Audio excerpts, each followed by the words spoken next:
Hey everybody, Jane here, and today I'm doing my biggest surprises and biggest disappointments of 2019. For this list, I'm going to have books that either I went into not really expecting much and they blew me away, or books that I had really high expectations for and I really didn't like them anywhere nearly as much as I thought I would. Now, these books are not necessarily, my disappointments are not necessarily bad books. As a matter of fact, almost all of them I rated a 3-star. They were just books that I really expected to be like a 5-star, and they were a 3-star. And so I ended up feeling very disappointed after I read them. On the other hand, surprises were things that I didn't have high expectations going into. I thought they would be fine. I expected them to be like 3s, and they were a lot higher, or I just, for whatever reason, absolutely loved them. So I'm going to start off with my disappointments of the year, and then we'll end on a happy note. And unfortunately, there were quite a few more disappointments than there were surprises.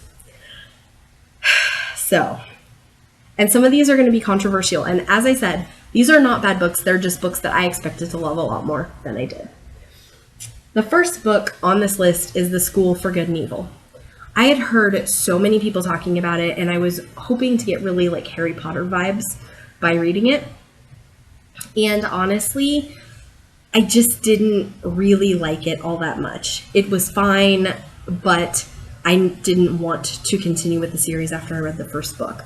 I really liked Agatha. I didn't like the other princess very much. I didn't necessarily feel like their criteria for good and evil worked for me. And I also I didn't feel like certain things were very well explained. I wanted it to be very Harry Potter-esque, and even like if it was close to the Morrigan Crow books, I would have probably enjoyed it, but it just wasn't giving me what I had hoped for going in. Even though it sounds like such a great plot of 2 girls get sent to the school, the princess and the villain school, and they feel like they're in the wrong schools. Like, it's a great idea, great premise. Didn't work for me, but I know a lot of people love that book. Another book that I know so many people liked and I just didn't really like I didn't like the way I wanted to like, was My Lovely Wife. I read this book because Books and Lala was absolutely raving about it. And it seemed very much up my alley. They said Dexter meets Mr. and Mrs. Smith. For me, I found I was bored through a lot of it, and then a lot of other things in it just didn't work well for me once we got to some of the reveals. Like, I understood why people were absolutely loving some of these reveals at like closer to the end, but I didn't really think they were anything special. I didn't feel like the dad adequately got punished for the things that he did included in it, and there was just a lot that didn't quite hit the mark for me. Again, not a bad book. I think I gave it a 3 out of 5, but I had just been going in expecting like a thriller mystery that would be like a 5 out of 5 that I would really enjoy, that I'd want to rave about too, and it just didn't happen. The next disappointment was Neverwhere. When I was younger, I was a huge Neil Gaiman fan, and it's been a while since I've read Neil Gaiman, but I picked up Neverwhere hoping that it would be all the Neil Gaiman stuff that I love. And while it was fine, it was not anything that blew me away. I was bored through a lot of it, and I just wasn't getting all of the things that I love about a Neil Gaiman book. Which is sad because it's one of his favorites, I believe, and it's one of his most popular. So I really expected to be blown away by it. My favorite Neil Gaiman book is probably Good Omens, which I know he wrote with Terry Pratchett. I have also read and really love the Graveyard book. I believe I've read Coraline. I got that for my daughter for Christmas, so even if I haven't, I'm going to be doing a reread. I'd read the American Gods and the Anansi Boys. So and now those I'd read a while ago, so it's possible that maybe my tastes have changed too, but I was just really expecting Neverwhere to blow me away, and it didn't. It was fine. I didn't love it. It's not something I necessarily don't like, but I didn't like it as much as I wanted to, which was disappointing. The next book on my list is actually a series. And I feel weird saying this because I'm still working on the series and I like the characters in the series, but it's definitely not what I thought it was going to be. And that is the Hercule Poirot series by Agatha Christie. So when I was a teenager, I read And Then There Were None. And I thought that was the most brilliant book ever. For a long time, that was like one of my favorite mystery books. And I think I'd also read Murder on the Orient Express and a couple others.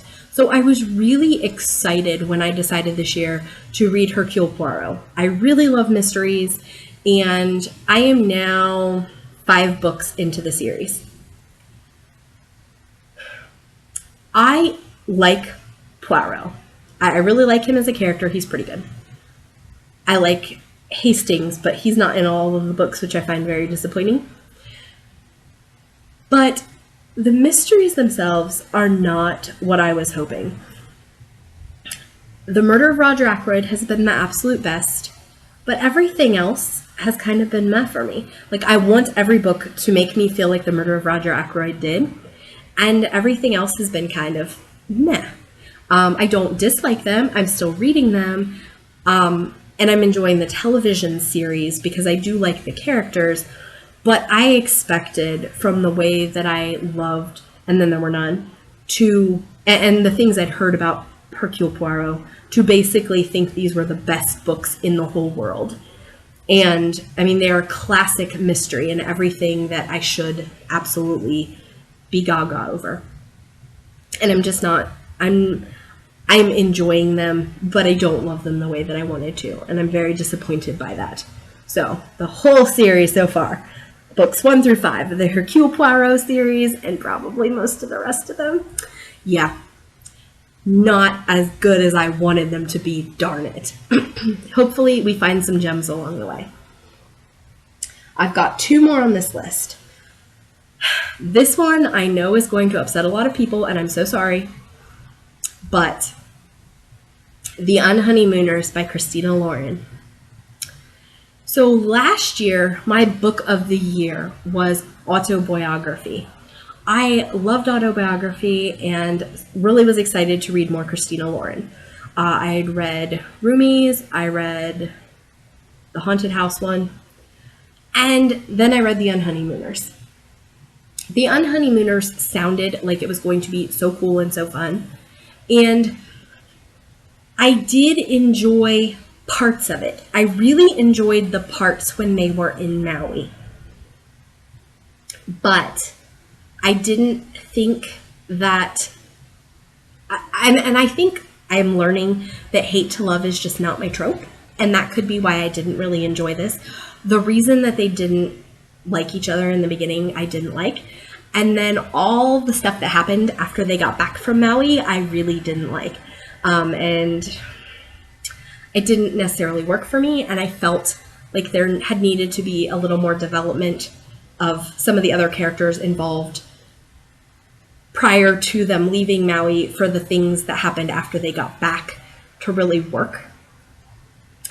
So it is so far my least favorite Christina Lauren of the 4 I've read, and I really was expecting it to be my favorite. I was expecting it to top out autobiography as my new favorite based on what everybody was saying about it. So I am very disappointed that I didn't love it the way I thought I would.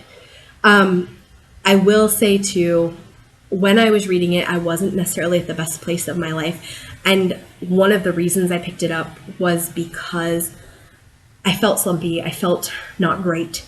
And I really wanted this book to like bring me up. like I thought, autobiography had done. I wanted it to be on that level of a good time and just kind of turn around my slumpiness. And it was not all the goodness that I wanted it to be. So it was probably a better book than I gave it credit for. I put it as a 3-star. As many people as gave it 5 stars, it is probably a lot better than I felt like it was at the time I read it during my experience. But man, that book just made me so angry because I wanted it to be so much better than I felt like it was. The last book on my list was one I just read recently, and that is The Bookwoman of Troublesome Creek. This book, I felt like it was going to tick all my boxes, and in the end, there really wasn't a plot. There was a lot of, we want to talk about these issues that are important issues, and not a lot of story. The thing that I was most interested in was her role as a pack librarian. The main character, Cassie, her role as a pack librarian, which she took a mule up the mountains and gave books to people.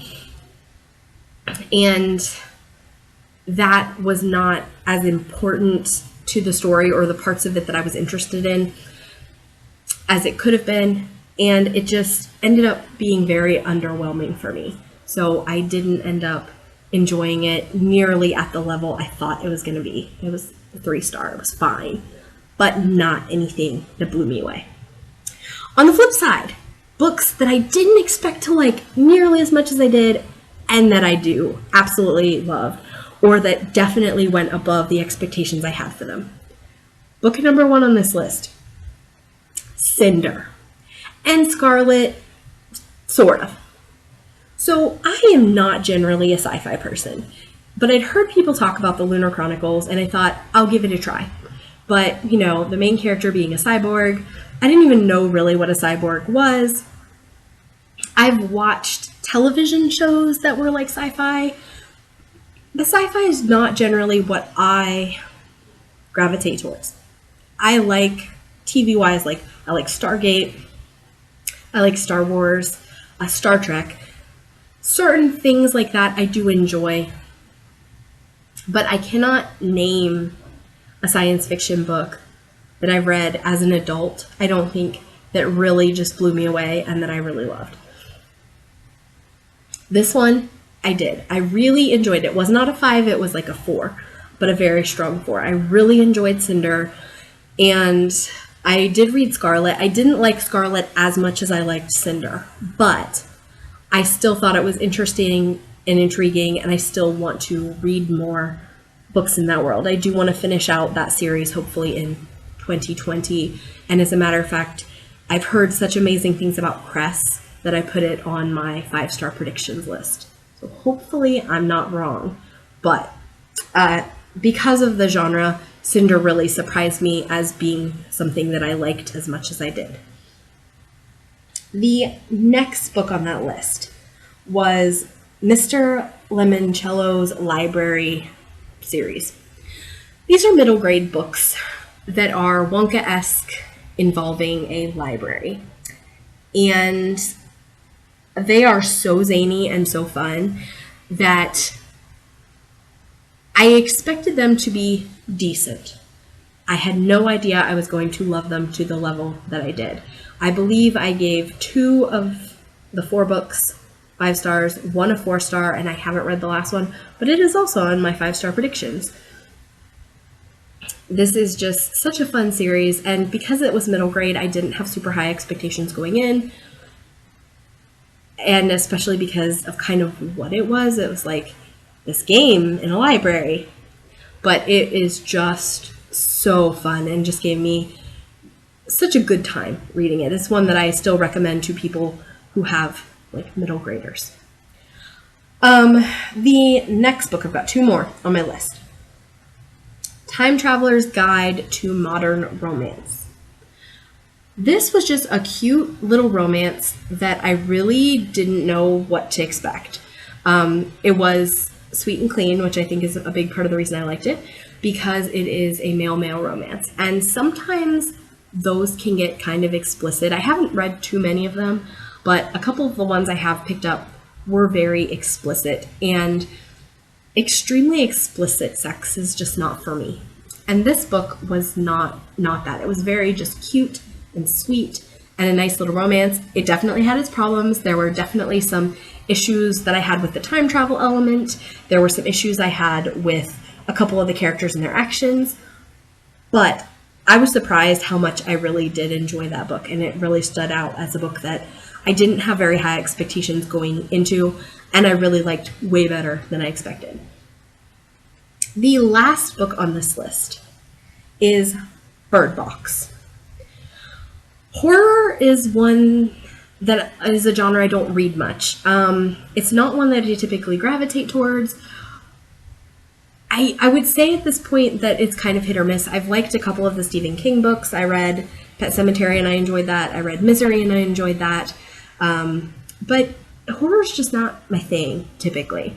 It's something I definitely want to read some more of now that I'm seeing that I do enjoy some of it. But I didn't know what to expect going into Bird Box. I was really reading it because I'd heard authors talk about it as being pretty interesting and brilliant and something that authors should read to. I don't remember what the discussion was honestly now, but I just know that I'd heard on an author podcast some encouragement to read it, and I thought, yeah, this book, it could be really interesting or it could really suck. And I was surprised how much I liked it, considering horror is not my typical genre. So yes, so those were my biggest disappointments and my biggest surprises of the year.